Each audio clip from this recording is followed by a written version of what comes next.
اللهم صل على محمد وعلى آل محمد كما صليت على إبراهيم وعلى آل إبراهيم إنك حميد مجيد. اللهم بارك على محمد وعلى آل محمد كما باركت على إبراهيم وعلى آل إبراهيم إنك حميد مجيد.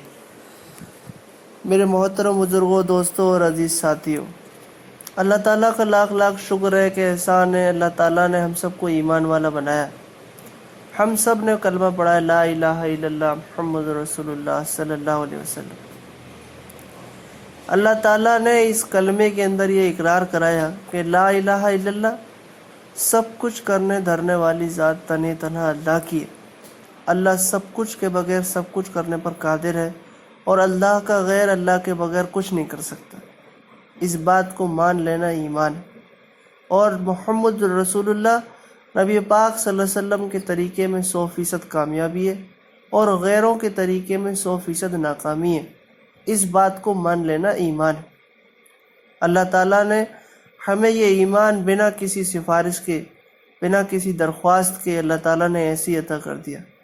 اللہ تعالیٰ ہمیں ایمان والا نہ بناتا تو پتہ نہیں ہم کس حال میں ہوتے، پتہ نہیں کہاں ہوتے، پتہ نہ کہاں لوٹ بلائی کر رہے ہوتے، یا کہیں گوبر کھا رہے ہوتے، یا کہیں پیشاب پی رہے ہوتے، یا کس لائن میں ہوتے، پتہ نہ کیا کر رہے ہوتے اور کس حال میں ہوتے.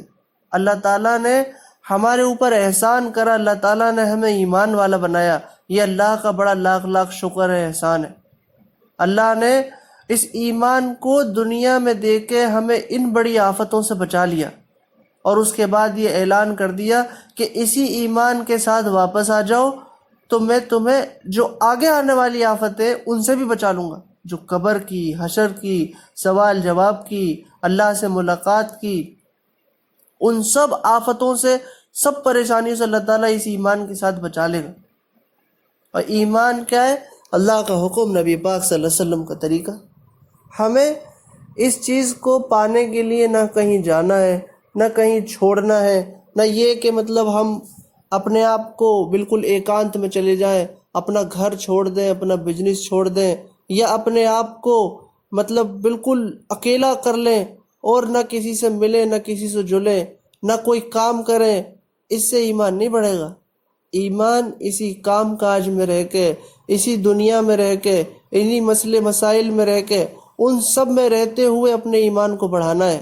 اپنی بزنس بھی کرنے، اپنے کاروبار بھی کرنے، اپنی جاب بھی کرنی ہے، اپنے گھر میں بھی رہنا ہے، اپنی بیوی بچوں کے ساتھ رہنا ہے، اپنے ماں باپ کی خدمت کرنی ہے، اپنے بھائی بہن کا حق ادا بھی کرنا ہے، اپنے پڑوسی کا حق بھی ادا کرنا ہے، ملنے جلنے والوں کا، رشتہ داروں کا، سب کا حق ادا کرنا ہے.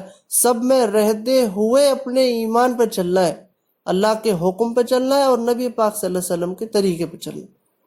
اللہ کا حکم اپنے کام میں رہتے ہوئے پورا کرنا ہے، وہ مزیداری ہے. یہ مزیداری نہیں ہے کہ ہم اکیلے ہو جائیں، پہاڑوں میں نکل جائیں، یا سب کچھ چھوڑ دیں اور اللہ کے لیے نکل جائیں. ایسا نہیں ہو سکتا. ہمیں اگر اللہ کے لیے نکلنا ہے تو سیکھنے کے لیے نکلنا ہے، اپنے آپ کو اس میں ڈھالنے کے لیے نکلنا ہے، نہ کہ اس بات کے لیے نکلنا کہ نہ میں گھر چھوڑ دوں گا، یا میں اپنا پریوار چھوڑ دوں گا، یا میں اپنا کاروبار چھوڑ دوں گا. نہیں، ایسا نہیں ہو سکتا. وہ اللہ تعالی کا حکم ہمیں اپنے گھر پہ رہ کے، اپنے آپ کو مشغول کر کے، اپنے آپ کو بزی کر کے، اپنے آپ کو کاروبار میں بزی کر کے، اپنے آپ کو اپنے اہل و عیال میں بزی کر کے اللہ کو حکموں کو پورا کرنا ہے. ہم کاروبار میں بزی ہوں اور اللہ کا حکم آ جائے تو ہم لبیک کہنے والے بن جائیں. ہم اپنے پریوار میں بزی ہوں اور اللہ کا حکم آ جائے تو ہم لبیک کہنے والے بن جائیں. اللہ تعالیٰ ہمیں جو مسجدوں میں بلاتا ہے، ہمیں نماز کے لیے بلاتا ہے، ہمیں عبادت کے لیے بلاتا ہے، تو اس کا کوئی فائدہ نہیں. وہ ہم سے کیا چاہے گا؟ اگر پوری دنیا اللہ کا حکم پورا کرنے والی بن جائے اور پوری دنیا سجدہ کرنے لگے، یا پوری دنیا رکوع میں چلی جائے اور پوری دنیا اللہ اللہ کرتی رہے، تو اللہ کی شان میں ذرا بھی بڑھاؤ نہیں، ذرا بھی رتی بھر بھی بڑھاؤ نہیں. اللہ کی ذات وراء الورا ہے، اس میں کوئی گھٹا اور بڑھاؤ نہیں ہے، اور پوری دنیا مرتد ہو جائے، کوئی بھی اللہ کو یاد نہ کرے یا کوئی بھی اللہ کی عبادت نہ کرے، تو بھی اس کی شان میں کوئی گھٹاؤ نہیں، اس کی شان نہ کبھی گھٹے گی اور نہ کبھی بڑھے گی۔ اللہ کی ذات وراء الورا ہے، وہ ہمیشہ سے ہے، ہمیشہ رہے گا، اس کی شان ہمیشہ سے ہے، ہمیشہ رہے گی۔ تو اللہ تعالیٰ ہمیں جو مسجدوں میں بلاتا ہے یا ہمیں اپنی عبادت کے لیے خالی کراتا ہے یا اپنے حکموں کے لیے متوجہ کرتا ہے، تو وہ یہ دیکھنا چاہتا ہے کہ اس کے دل میں میرے لیے کتنی محبت ہے، یہ مجھے کتنا چاہتا ہے، یہ کتنا میرا حکم مانے گا۔ میں اپنے کام میں بزی ہوں اور اذان کی آواز آئے اللہ اکبر، اب اللہ تعالیٰ وہاں دیکھنا چاہ رہا ہے کہ اب اس کا کام بڑا ہے یا اللہ بڑا ہے۔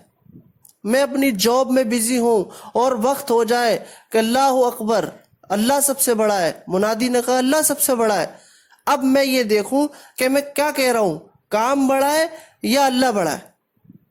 یا اب رمضان کا مہینہ آ گیا، اب اللہ نے حکم دیا کہ اب تمہیں روزہ رکھنا ہے، اب ہم کاروبار میں بزی ہیں، اپنی کھیتی باڑی میں بزی ہیں، اپنے اہل و عیال میں بزی ہیں، اب ہم روزے رکھ رہے ہیں یا نہیں رکھ رہے ہیں، اب ہم اللہ کو بڑا کہہ رہے ہیں یا کام کو بڑا کہہ رہے ہیں۔ یہ صرف اللہ تعالیٰ دیکھنا چاہتا ہے۔ اللہ تعالیٰ صرف اپنے گھر میں یہ بلا کے دیکھنا چاہتا ہے کہ اس بندے کی میرے دل میں کیا قدر ہے، کیا قیمت ہے، یہ اپنے آپ کو میرے لیے خالی کر سکتا ہے یا نہیں کر سکتا، یہ اپنے کاروبار کو چھوڑ سکتا ہے یا نہیں چھوڑ سکتا، یہ میرے لیے اپنے آپ کو سب کو پیچھے چھوڑ سکتا ہے نہیں چھوڑ سکتا۔ بس اتنی سی وجہ ہے یہ عبادت کی۔ اپنے آپ کو خالی کرو، اپنے دل کو خالی کریں، اور ہم اپنے آپ کو اللہ کی متوجہ کریں، ہم اللہ سے محبت کریں۔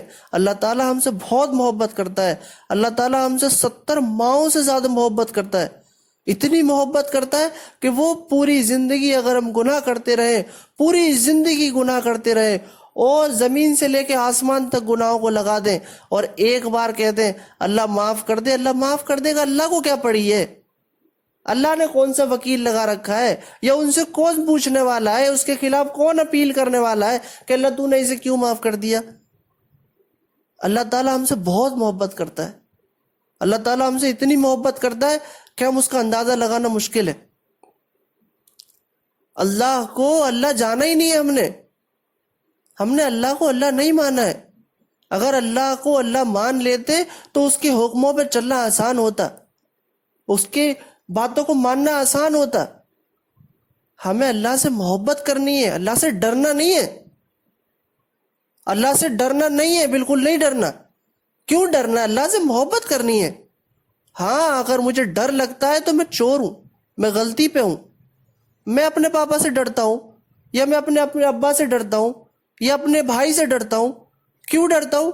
اگر میں نے غلطی کری ہوگی، میرے پاپا کیوں ڈانٹیں گے مجھے؟ کیونکہ اگر میں نے غلطی کری ہوگی تو، ورنہ تو میرے پاپا مجھ سے بہت محبت کرتے ہیں، میرے بھائی مجھ سے بہت محبت کرتے ہیں، سب لوگ مجھ سے بہت محبت کرتے ہیں۔ اگر میں کسی سے ڈر رہا ہوں تو سمجھ لو میں غلطی پر ہوں۔ اسی لیے ہمیں اللہ سے نہیں ڈرنا ہے، کیونکہ ہمیں غلطی نہیں کرنی، ہمیں گناہ نہیں کرنے، ہمیں اللہ سے محبت کرنی ہے۔ ہم بنا روزے کے بھوکے نہیں رہ سکتے، پیاسے نہیں رہ سکتے، تو ہم روزہ رکھ کے 15 گھنٹے کیسے بھوکے رہ سکتے ہیں؟ صرف اللہ کی محبت میں۔ اللہ تعالیٰ یہ چاہتا ہے کہ تم میرے حکموں پہ کھڑے ہوگے، میری مدد، میری محبت، میرا سایہ، سب کچھ تمہارے پاس ہے، سب کچھ تمہارے ساتھ ہے، تم کھڑے ہونے والے ہو جاؤ۔ اللہ تعالیٰ صرف اعلان کروا رہا ہے کہ اللہ اکبر، اب کون کون کھڑا ہے وہ دیکھ لے اور اپنے آپ کو گن لے کہ میں کس میں ہوں۔ اللہ تعالیٰ کل حشر کے میدان میں ہماری کتابیں ہمارے ہاتھ میں دے دے گا اور کہے گا کہ مطلب تم فیصلہ کر لو، جاؤ اپنے حساب سے خود فیصلہ کر لو۔ ہمارا چہرہ ہم اپنے آپ کو نہیں دکھا سکتے، دھیان رکھنا، ہم اپنے آپ کو نہیں دیکھ سکتے آئینے میں۔ غلطی کی ہے ہم نے، اور اگر ذرا بھی ہمارے دل میں ایمان ہے تو ہم اپنا سامنا خود نہیں کر سکتے۔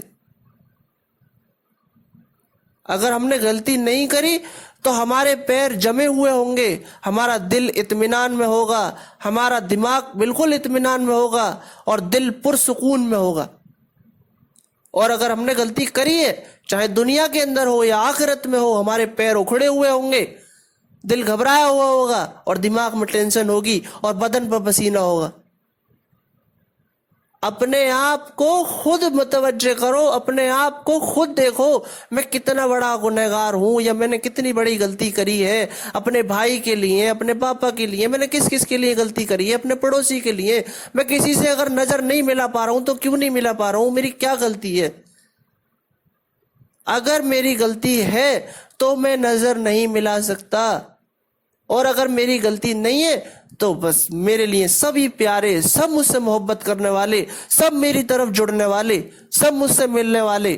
کون مجھے چاہے گا نہیں کہ مطلب یہ کوئی غلط ہے انسان، یا اس سے نہیں جڑا جائے، یا اس سے پیار کیوں نہیں کرا جائے، یا اس سے تحفے کیوں نہیں کیے جائیں؟ اللہ تعالیٰ نے ہمارے لیے ہماری محبت میں تحفے تیار کرے ہوئے ہیں، ایسے تحفے جو ہم نے کبھی نہ سوچے، نہ کبھی دیکھے، نہ ان کے بارے میں گمان کرا۔ یہ صرف اس نے اپنی محبت کرنے والوں کے لیے۔ ہمارے دل میں ڈر جب پیدا ہوگا جب ہم گنہگار ہوں گے، ہمارے دل میں صرف اور صرف جب ہی ڈر ہوگا جب ہم گنہگار ہوں گے۔ اس لیے اللہ سے توبہ کرنی ہے، اللہ سے معافی مانگنی ہے، اللہ کے سامنے ہمیشہ خوشگوار رہنا ہے، اور ہمیشہ اس سے محبت کرنی ہے، اس کے بتائے ہوئے حکموں پہ چلنا ہے۔ ہمیں کاروبار کرنا ہے، ہمیں پڑھائی کرنی ہے، ہمیں بزنس کرنے ہے، ہمیں بڑا بھی بننا ہے، ہمیں چھوٹا بھی رہنا ہے، ہمیں غریبی میں بھی شکر ادا کرنا ہے، ہمیں امیری میں بھی شکر ادا کرنا ہے، صبردار بھی بننا ہے، شکر گزار بھی بننا ہے۔ جو انسان صبردار ہوگا وہ بھی خوش رہے گا، اور جو شکر گزار ہوگا وہ بھی خوش رہے گا۔ دو انسان کبھی خوش نہیں رہ سکتے، ایک بے صبر انسان اور ایک بے صبر انسان اور ایک ناشکری والا انسان۔ جو ناشکری کرے گا اور ایک بے صبر، وہ کبھی خوش نہیں رہ سکتے، چاہے ان کے پاس دنیا کی کوئی بھی دولت کیوں نہ ہو۔ اللہ تعالی ہم سب کو شکر گزار بندوں میں شامل فرمائے، اور اللہ تعالی ہمیں صبرداروں میں شامل فرمائے، اور اللہ تعالی ہمیں اپنے ہر حکم کو اس کے اپنے وقت پہ مقرر کرنے کی توفیق عطا فرمائے، اور ہمیں اللہ تعالی اسی ایمان کے جذبے سے رہنے کی اور مرنے کی توفیق عطا فرمائے، اور اللہ تعالی ہمیں اس ایمان کے جذبے سے مرنے کی توفیق عطا فرمائے جو اس نے ہمیں عطا کرا ہے، اور اس ایمان کے ساتھ جینے کی توفیق عطا فرمائے جو اللہ تعالیٰ نے ہمیں عطا کرا ہے۔ ہمیں اپنے ایمان کی قدر اور قیمت سمجھ میں آ جائے کہ اللہ تعالیٰ نے ایک ایمان والے کی کیا قیمت رکھی ہے، ایک ایمان والے کی کیا قیمت ہے، کیا قدر ہے۔ اگر دنیا کے اندر کوئی اگر کسی مطلب کوئی پردھانی ہو یا کوئی منتری ہو یا کوئی بڑا پرائم منسٹر ہو، اگر ہماری اس کے ساتھ جانکاری ہو جاتی ہے تو لوگ ہماری عزت دیتے ہیں، عزت کی نظروں سے دیکھتے ہیں، اور کوئی ہم سے غلط بولنے کی کوشش نہیں کرتا کہ یہ تو فلاں افسر کو جانتا ہے، یہ تو فلاں منتری جی کو جانتا ہے، یہ تو پرائم منسٹر کے ساتھ اس کے بیٹھ اٹھے۔ اگر ہم ان کے ساتھ دنیا کے اندر اتنی عزت ملتی ہے، سوچو اللہ کے ساتھ اگر بیٹھ اٹھ ہو گئی تو ہمارا کیا مقام ہوگا، کیا عزت ہوگی۔ اللہ تعالیٰ نے کہہ دیا کہ جو میرے بندے کی طرف دیکھے گا غلط نظر سے، میں اسے چھوڑوں گا نہیں۔ جب دنیا میں ہم چھوٹی سی سپورٹ مل جانے سے پرسکون ہو جاتے ہیں، اطمینان ہو جاتے ہیں، اللہ کی مدد سے اطمینان نہیں ہوگا ہمیں؟ اگر ہم نے اپنا تعلق اللہ کے گھر سے جوڑ لیا تو کوئی ہے دنیا کے اندر جو ہمیں نقصان پہنچا سکے؟ اگر ہمارے دل کے اندر ذرا سا بھی ایمان ہے، اللہ تعالیٰ کے لیے محبت ہے، ہم اللہ تعالیٰ سے جڑے ہوئے ہیں، تو دنیا کا کوئی بھی شیر ہماری رہبری کریں گے ہمیں کوئی نقصان نہیں پہنچا سکتا۔ اور اگر ہم اللہ کے حکموں پہ نہیں چلیں گے، اللہ کی نہیں مانیں گے، تو ایک گلی کا کتا بھی ہمیں کاٹے گا، بھونکے گا، اور یہاں تک کہ ایک چھوٹا سا مچھر بھی ہمیں کاٹ لے تو ہم مر جائیں گے۔ اللہ تعالی ہم سب کی حفاظت فرماوے اور ہمیں پورے ایمان پہ چلنے کی، دین پہ چلنے کی توفیق عطا فرمائے اور صحیح سمجھ عطا فرمائے۔ اللہ تعالی ہم سب کو پوری ہدایتوں پہ چلنے کی توفیق عطا فرمائے اور پورے عالم میں ہدایت کے فیصلے فرمائے۔ اللہ تعالیٰ پورے عالم میں ہدایت کے فیصلے فرما دے۔ اللہ تعالیٰ پورے عالم میں ہدایت کے فیصلے فرما دے، اور اللہ تعالیٰ جن کے نصیب میں ہدایت نہیں ہے انہیں دنیا سے نشت و نابود فرما دے۔ وآخر الدعوانا والحمد للہ رب العالمین۔